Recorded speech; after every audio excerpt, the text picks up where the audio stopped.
ओम शांति। ज्ञान मार्ग पर चलते हुए सभी को बहुत पावरफुल होकर चलना पड़ता है या नहीं? ये बात पहले तो पवित्रता की धारणा में पावरफुल बनना पड़ता है, साथ ही साथ देते हैं या नहीं, फिर ज्ञान नया, भोजन की शुद्धि, कोई नाराज हो रहा है, कोई कुछ बोल रहा है, कोई ब्रह्मा कुमारियों को गाली दे रहा है, कोई बाबा को गाली दे रहा है, सब सुनना पड़ता है। तो पावरफुल बनने की बहुत जरूरत है। एक युवक का फोन सवेरे सवेरे आया, 2 साल से ज्ञान में हूँ, धारणाएं बहुत पक्की हैं, भोजन अपने हाथ से बना के खाता हूँ, सब परिवार वाले दुखी रहते हैं, मैं उन्हें दुख दे रहा हूँ, मेरा पाप बढ़ेगा क्या? फिर कहा बाहर जाते हैं, मेरे पिताजी को घूमने फिरने का बहुत शौक, हम भी जाते हैं, कहते हैं लहसुन प्याज के भी नहीं खाओ, पर खाओ तो सही बाहर। तो मनुष्य को पावरफुल बनना पड़ता है।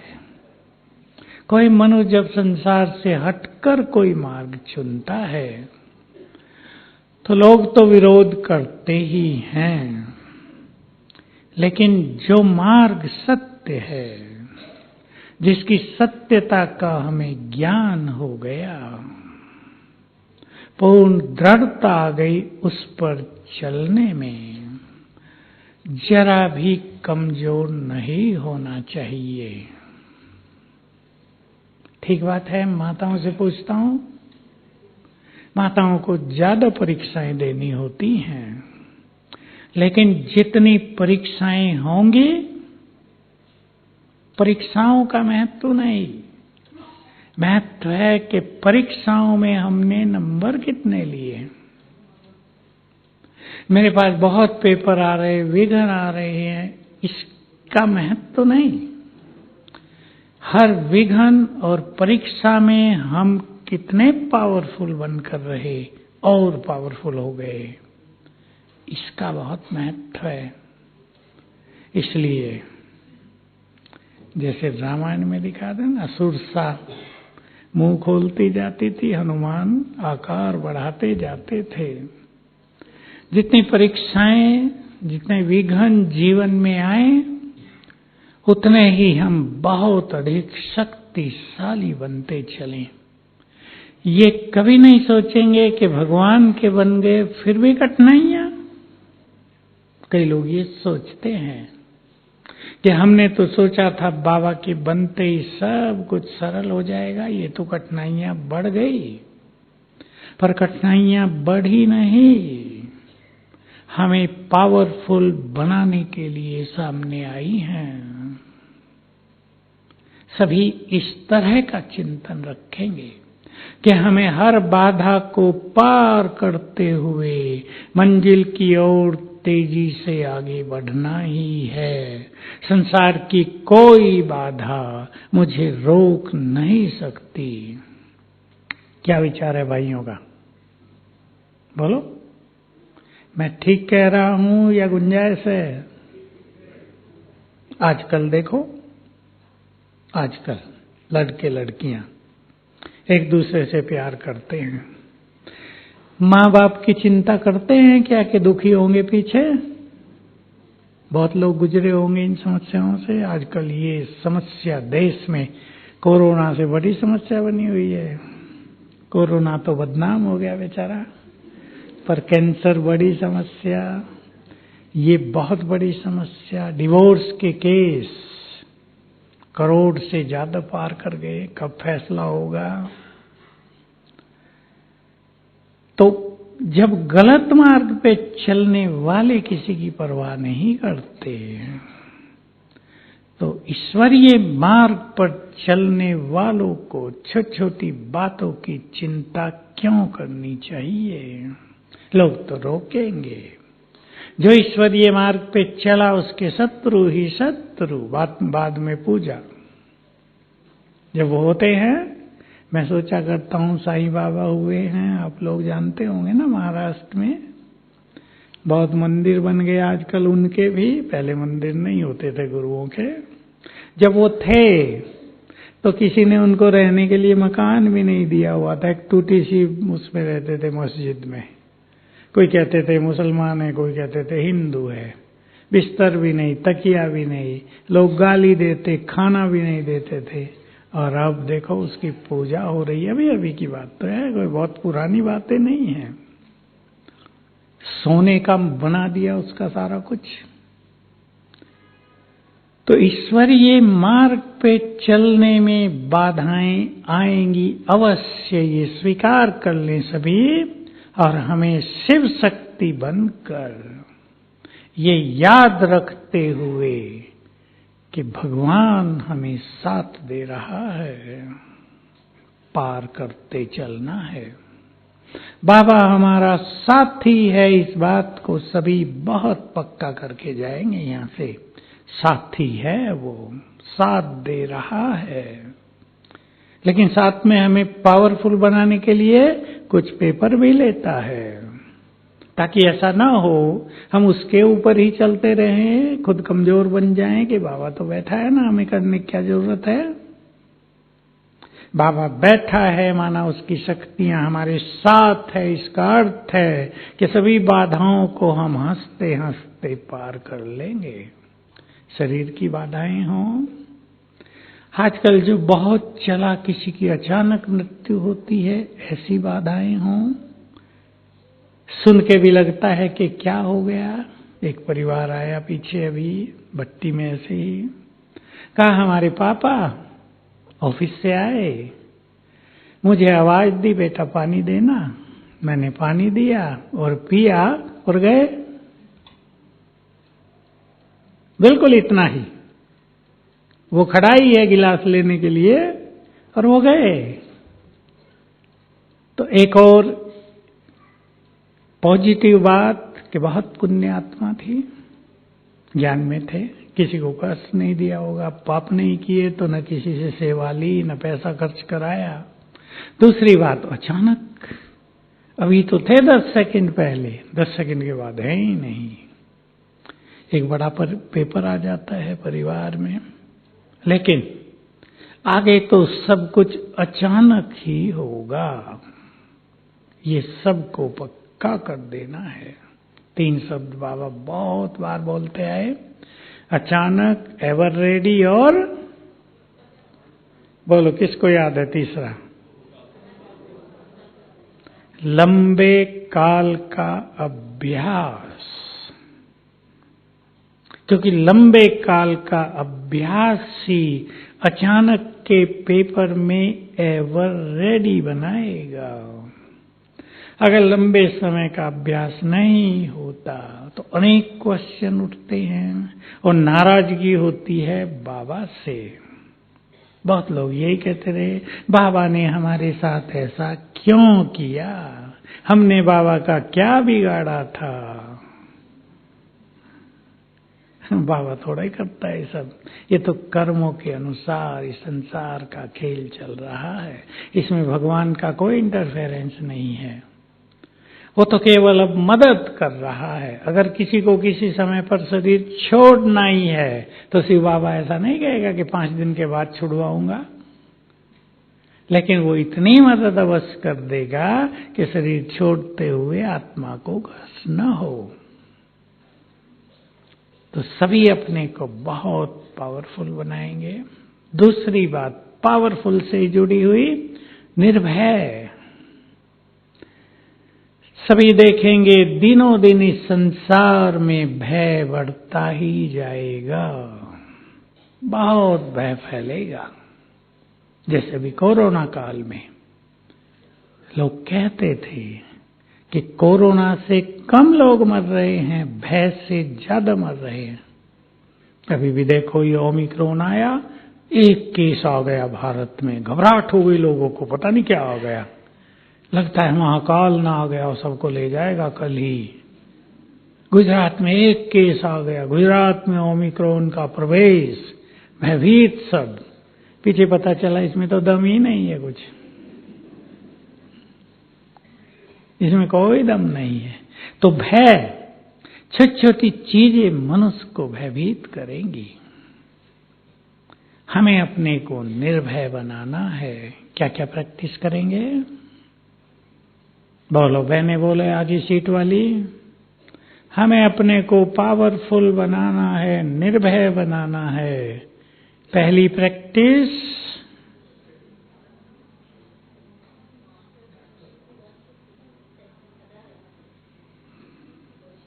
बोलो, नहीं आई आवाज? आपको ख्याल में नहीं आ रहा? आत्मा मरती ही नहीं। सबसे भारी भय, भय का बीज मृत्यु का भय। आप एक मच्छर को पकड़ने लगो, जान बचा के कितने तरफ भागता है। मौत का भय। और ब्राह्मणों को इस मौत के भय से मुक्त होना होगा। क्यों? अब तो मैंने उत्तर ही दे दिया। आत्मा अमर है। आत्मा बहुत पावरफुल है। इतनी पावरफुल है कि एटम बम की अग्नि भी आत्मा को जला नहीं सकती। ये जला देगी। एटम बम छोड़ दिया गया, सब आत्माओं को जला के राख कर दो, एक भी नहीं जलेगी। हम इतने पावरफुल हैं, हम मरते ही नहीं। ये देहभान को धीरे धीरे छोड़ते चलना है और सभी को अपने अंदर 2-4 संकल्प रखने हैं जो आपको निर्भय बनाएंगे। मैं मास्टर सर्वशक्तिवान हूं। इसका अर्थ होता है मैं बहुत शक्तिशाली हूं। स्वयं सर्वशक्तिवान बाबा मेरे साथ है।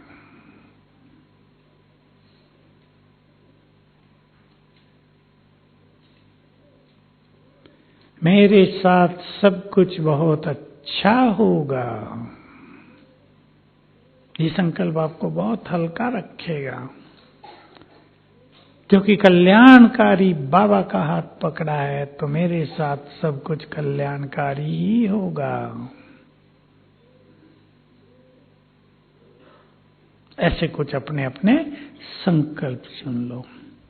जीत हमारी ही होगी,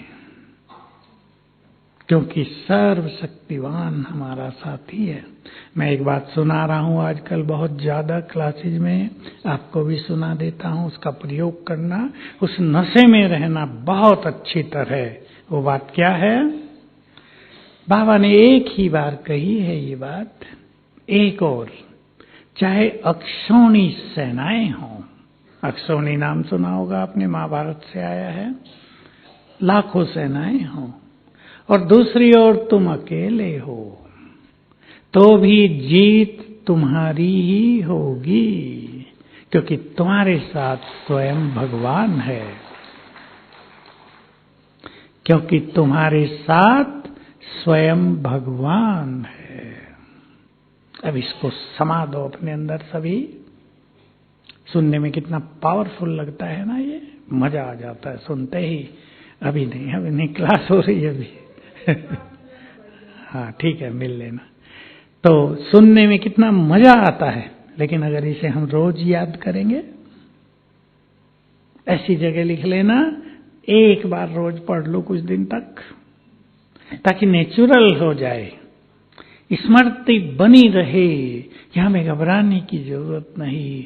चाहे माया पर विजय की बात हो, चाहे परिस्थितियों पर विजय हो, और आगे चल के तो प्रकृति पर भी विजय होगी,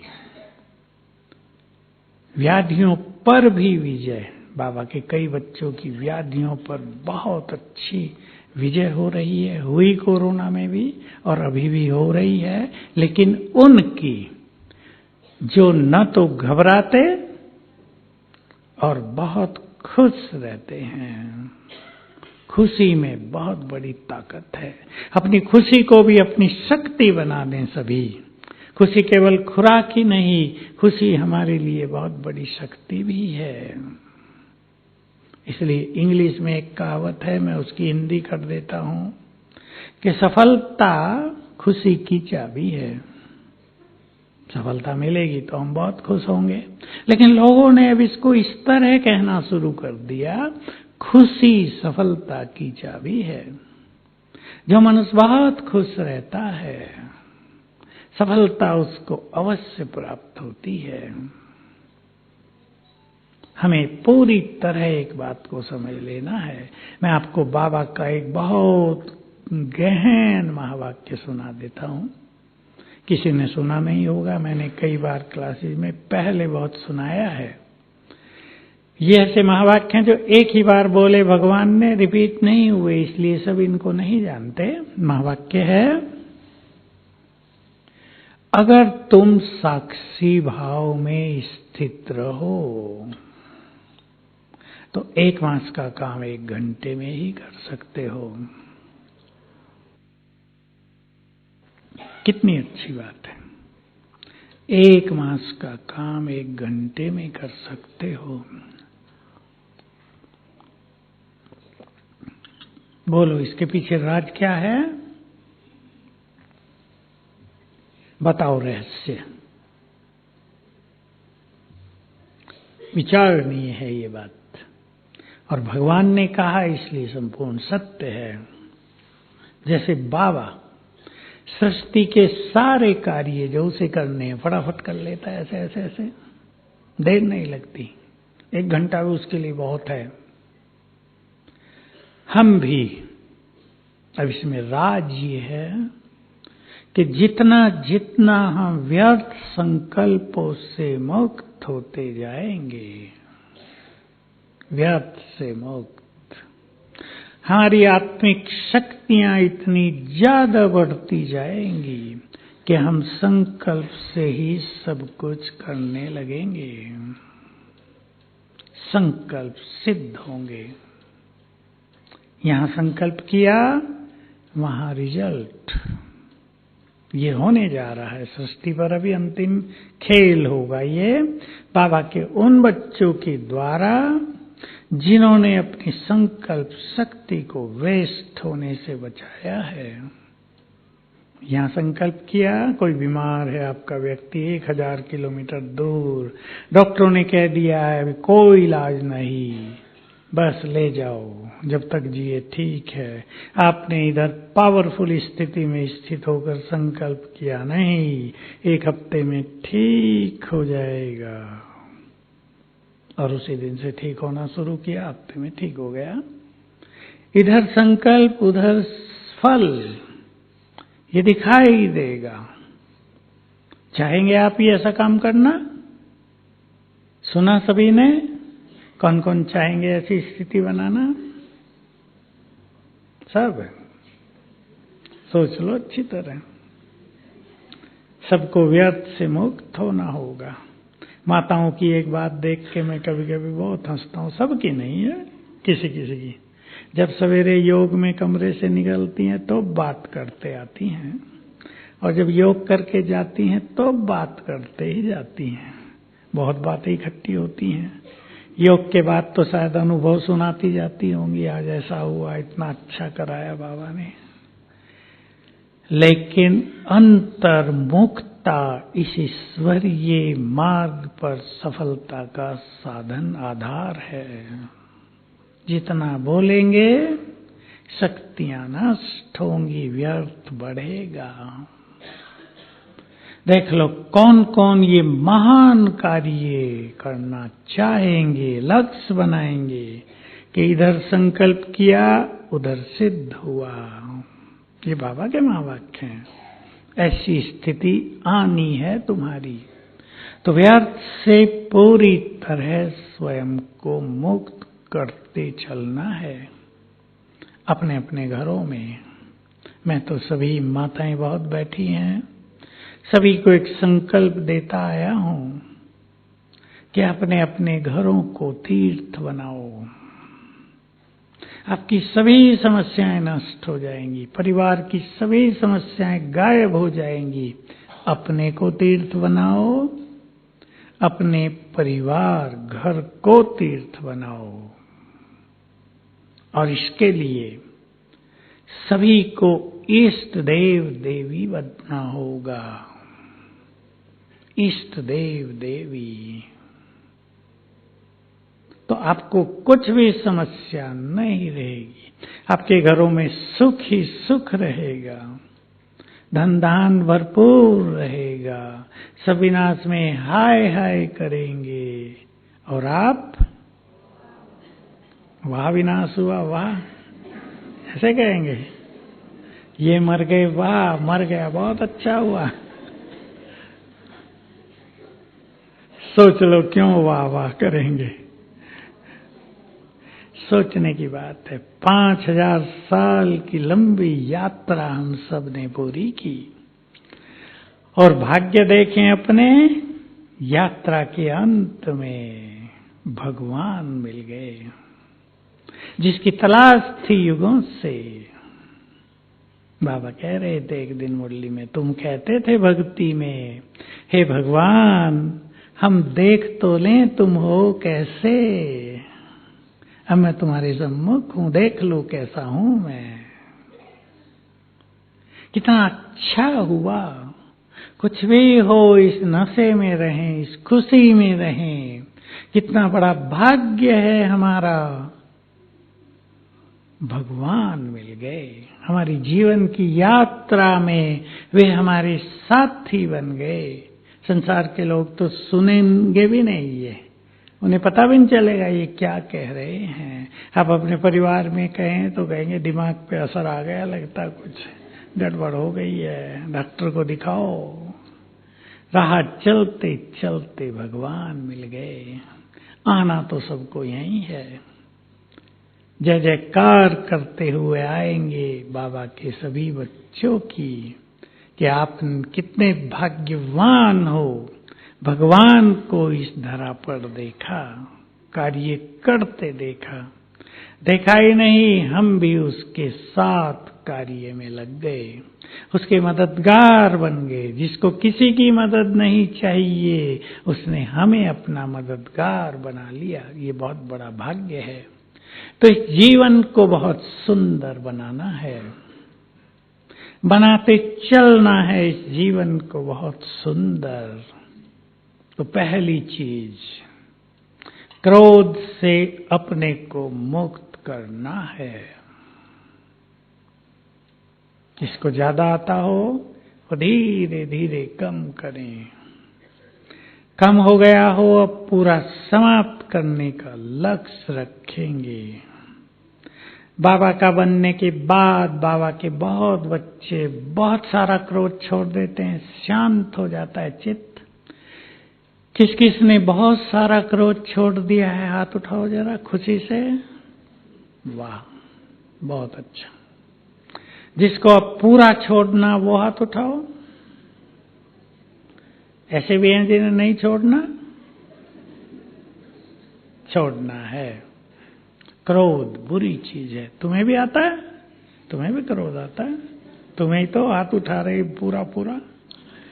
क्रोध बहुत बुरी चीज है। जिस घर में क्रोध होता है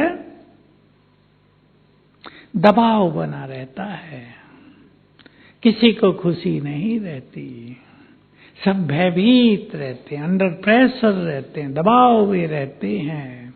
ऐसे घर में विघ्न बाधाएं बहुत आएंगी। बच्चों की बुद्धि का विकास रुक जाएगा, लक्ष्मी भी रूठ कर बाहर चली जाएगी। इसलिए चित्त को शांत करें। बाबा तो कभी कभी हंसी में कहा करते थे, अव्यक्त बाबा, कि कई बच्चों के क्रोध की आवाज तो वतन तक भी पहुंचती है, मुख से धुआं निकालते रहते हैं, धुआं की बजाय धुआं घुटन हो जाती है। बाबा को देखकर अच्छा नहीं लगता। मतलब इतना क्रोध हो जाता है कि बाबा का भी अटेंशन जाता है नीचे, क्या होने लगा है ये, देखते हैं ये तो मेरा ही बच्चा है, और लग जाती होगी ना उसे भी। हम अपने को इतना चेंज कर दें कि चारों ओर आवाज फैल जाए। ऐसे बाबा के कई बच्चों के साथ हुआ है। क्रोध बहुत था, एकदम छूट गया। कईयों ने तो एक हफ्ते में शांत कर दिया अपने को।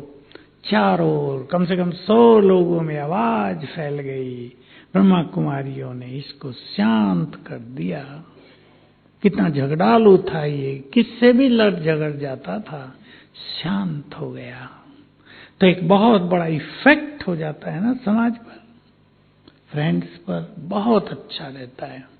क्रोध को छोड़ने के लिए मैं दोनों को छोड़ने की विधि बता रहा हूं। ये मनोवैज्ञानिक विधि है, अंतर मन की विधि है, सबकॉन्शियस माइंड का प्रयोग है। आप सुन लें और नोट कर लें, कुछ दिन तक लगातार कर देना। 21 दिन सवेरे उठते ही पहला संकल्प करेंगे, मैं मास्टर सर्वशक्तिवान हूं। पहले तो बाबा को गुड मॉर्निंग, फिर ये संकल्प। दूसरा संकल्प, मैं विजयी रतन हूं।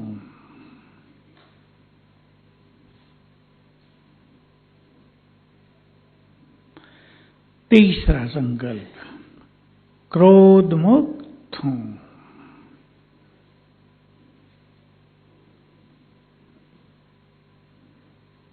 चौथा, शांत स्वरूप हूं।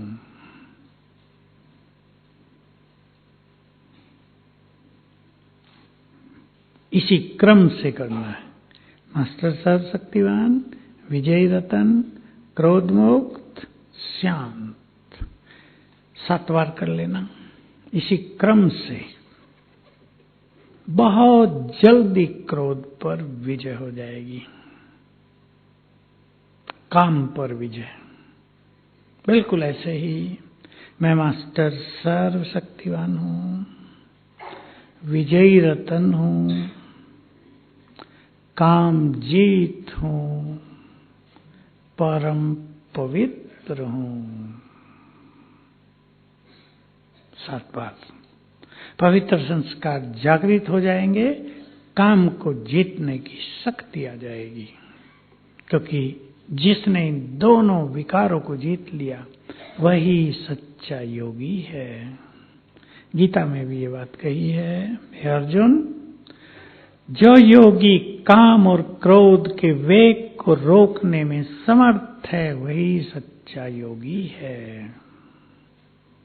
तो हमारी योग की शक्तियों का प्रत्यक्ष फल इन विकारों पर विजय प्राप्त करना है। अब खेल तेजी से बदलता जाएगा, ऐसे ही चलेगा। जैसे कोरोना हुआ, फिर शांति, फिर दूसरी घटना होगी, फिर शांति, फिर तीसरी घटना होगी, फिर शांति। इसके पीछे ड्रामा में ये जो पार्ट चलेंगे, इनके पीछे राज ये हैं कि विनाश देखकर अनेक आत्माओं को वैराग्य होगा, तेज पुरुषार्थ होगा। तो दोनों लक्ष्य हैं बाबा के पास, वैराग्य दिलाकर आत्माओं को संपूर्ण बनाना और विनाश की इन घटनाओं में सभी के विक्रम विनाश करा देना। क्योंकि सबको पावन करके घर वापस ले जाना है। ये बहुत अच्छी प्रैक्टिस सभी करेंगे। तो अपने को महान बनाना है। मैं आप सभी को, चाहे आप 1 साल से ज्ञान में हैं, एक सुंदर संकल्प दे रहा हूं। अपने से बात करेंगे। श्रेष्ठ पुरुषार्थी वही बनते हैं जो अपने से बात करते हैं। क्या बात करेंगे?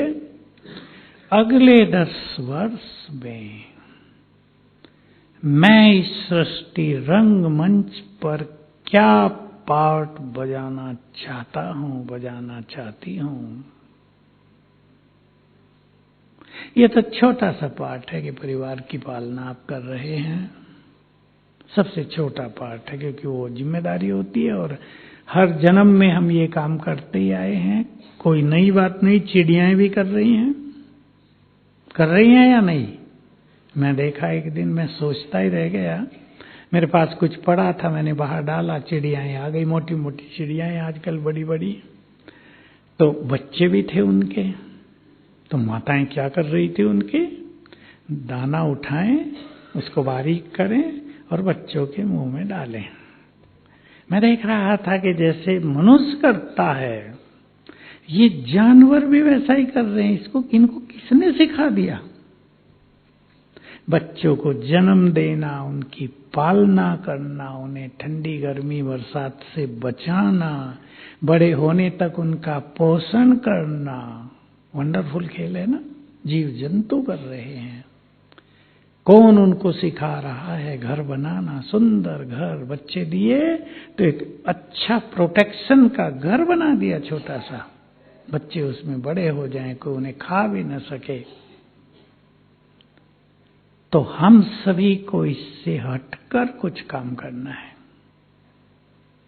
इसलिए मुझे अगले 10 सालों में क्या पार्ट बजाना है, चिंतन करें, जो भी कर सके।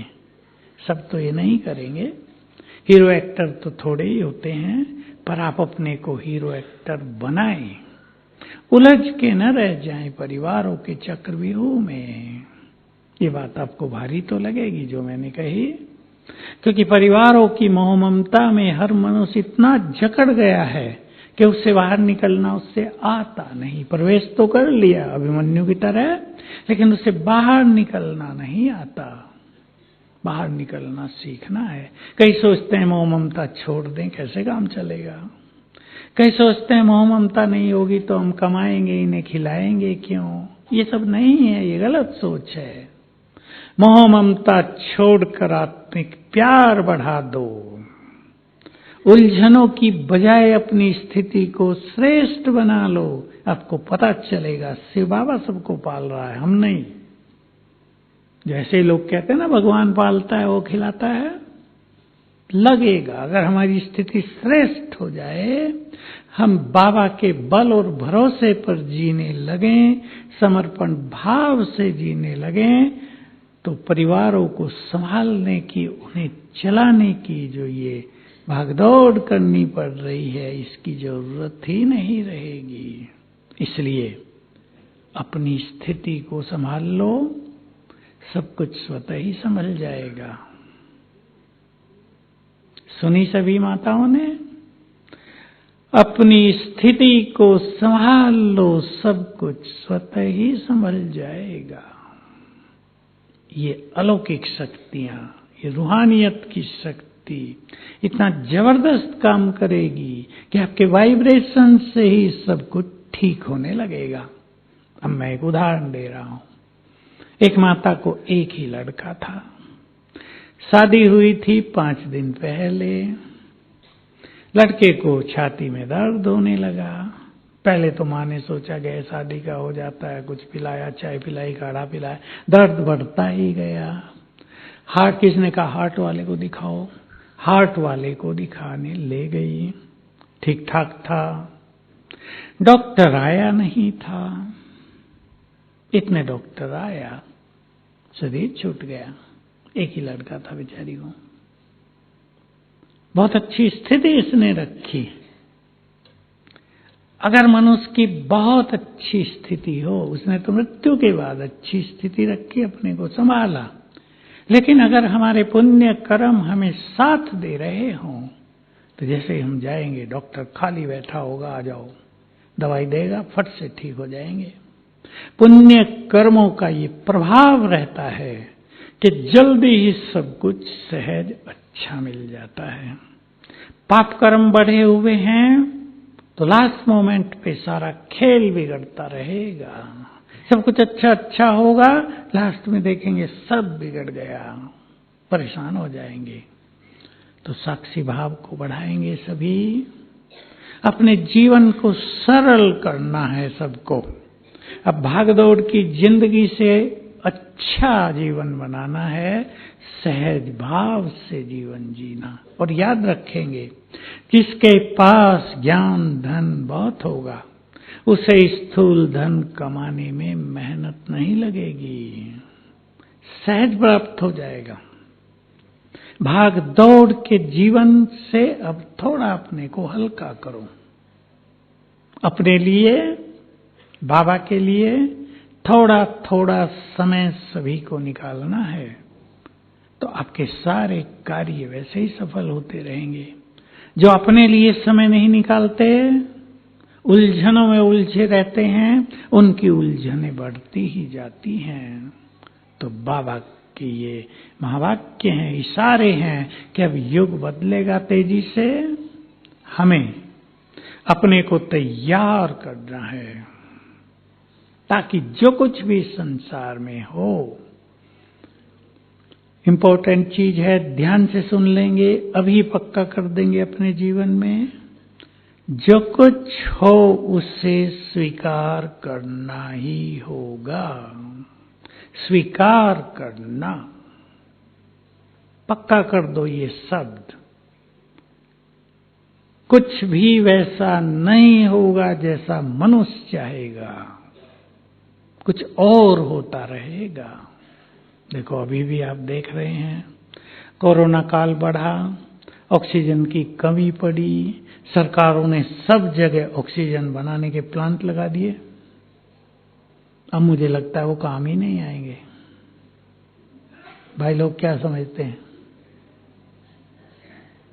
मनुष्य कुछ प्लानिंग करेगा, प्रभु प्लानिंग कुछ और होगी। मनुष्य किसी और चीज के लिए तैयार करेगा, घटनाएं दूसरी घटने लगेंगी।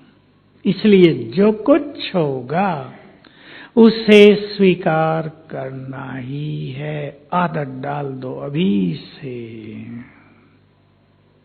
होगा वही जो होने वाला है, जो ड्रामा में फिक्स है। अनहोनी कुछ नहीं होगी, जो कल पहले हुआ था वही होगा।